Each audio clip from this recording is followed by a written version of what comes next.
soil bedding. It's phenomenal, but they need volume, and they're working. Feed more. Yeah,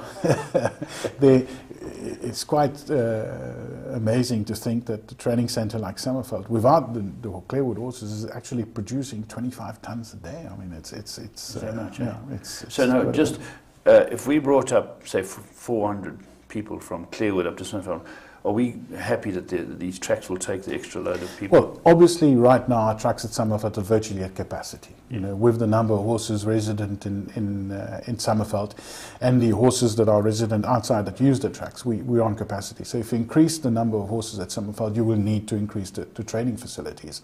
There's no doubt about that, and hence the need to build an additional, not only to give you the training facility that you're going to race on, but also to give you the capacity increase that you need.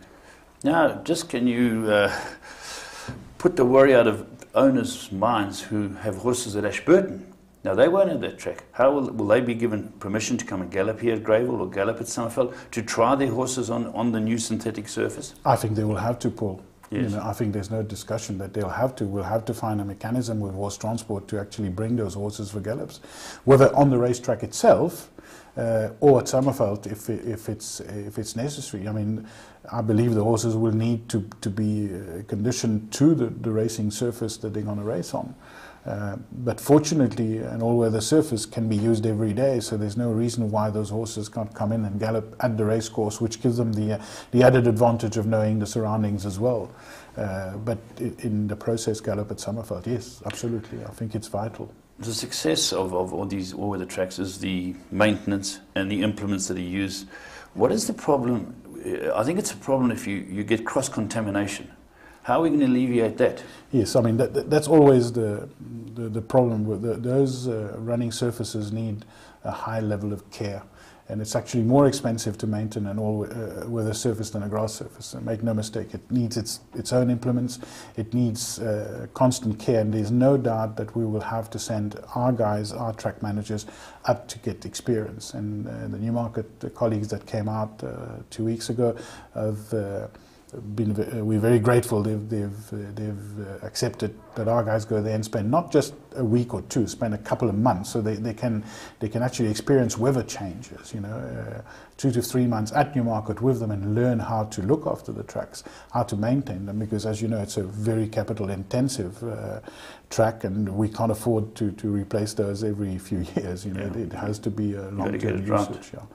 The contamination problem is that horses pick up in their hooves, they pick up leaves and things of that nature, and organic material gets onto the artificial surface, and that creates contamination. This has got to be avoided as much as possible, and in Newmarket they spend a lot of time making sure that contamination doesn't happen. That's why when we're designing the tracks now between the grass track and the all-weather surface, there's going to be a meter strip between the two to avoid that cross-contamination. The bulk of, we spoke about the money from Clearwood, we've ring-fenced 200,000. 200 million. Let me get that right, 200 million. It's a nought. It's only a nought, but it's a it's big like a difference. Mauritian phone. Like the Mauritian phone that you switch off that doesn't... You've got to have 200 million ring-fenced. Now the balance of 230 or whatever it is million. Yes, yeah. The bulk will probably go to these two things we've spoken about. Well, how else are you looking to spend the money? Are you still researching things, or what are we doing with our money? Paul, there's two things. We need to create the facilities for the horses to race and train. That's the given. So the bulk, as you say, of the balance of the money. Remember, from the 430 million selling, we've had to pay capital gains tax on it. Fortunately, we had quite a bit of assessed loss that helped in reducing that amount. And then we've got to do the racing and training facilities. What's left with the money has got to go into income generation. I'm not talking about the 200 million that's parked. That's ring fence for the future into interest-bearing accounts. That's going to grow that pot for the future. But the balance of the money after we've finished Summerveld and Greyville will be to invest into income-generating revenue streams. It has to be. Two last questions, short and brief. Demerger, what's the latest? Still on track. We're going to the Competition Tribunal in October. The tribunal has set away 3 weeks, I think, for the case. The preparations are going well. There's 3 parties, as you know, Kenilworth Racing, which is led by Robert Bloomberg and Andre Oosthuizen, and obviously the Trust, which Johan Root is dealing with his advocates there, and in Durban, our team, which is made up of Barker's attorneys and our advocate David Gordon, preparing. There's a preliminary meeting in early September. I think it's the 19th, I think.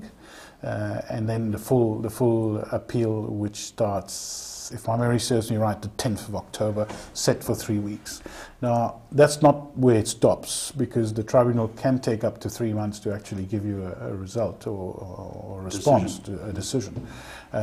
So the matter might not be concluded before the end of the year. And the last question, purse money, stakes. Have we got this idea that we're going to start going up? Does it look positive? That's the question. Paul, it's very positive. As you saw yourself, the trading of the company, operational trading has been very good. We're anxious to increase stakes. We have got this issue of the Competition Tribunal, which prohibits us from increasing stakes, but once that is parked, then stakes will be going up. I've got no doubt about this. We're committed to it. We have enough funds to do it, and we want to make sure that our stakeholders get a better return on their investment than they have right now. Michelle, thanks very much for clearing up the area. Wonderful having you on, and I think our members and also people around the country will be keen to know what's happening here. Thanks very much for your time. Very happy to be here.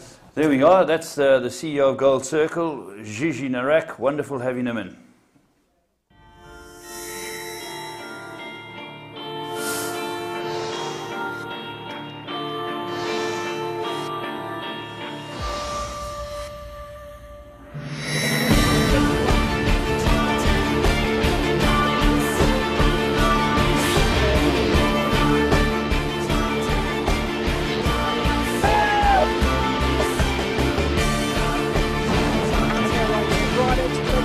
Second position, but Military Roses giving them a bath. That's one of the biggest millions I've ever seen. Graceful Anna, the leader. Graceful Anna. Graceful Anna.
Interbet gives you a unique perspective on the event you wish to wager on. The trading screen provides a complete status picture, enabling you to make a more informed decision. For example, take a look at the percentage at the top of the back column. The closer the number is to 100%, the higher the overall wagerings become. If you watch this number over time, you will see that it starts off relatively high and drops as the race time draws near, improving the betting position right before the race. To see where the action is taking place, you can see the odds column to see the situation for each horse. Green means that there is more money on the horse and therefore the odds are shortening.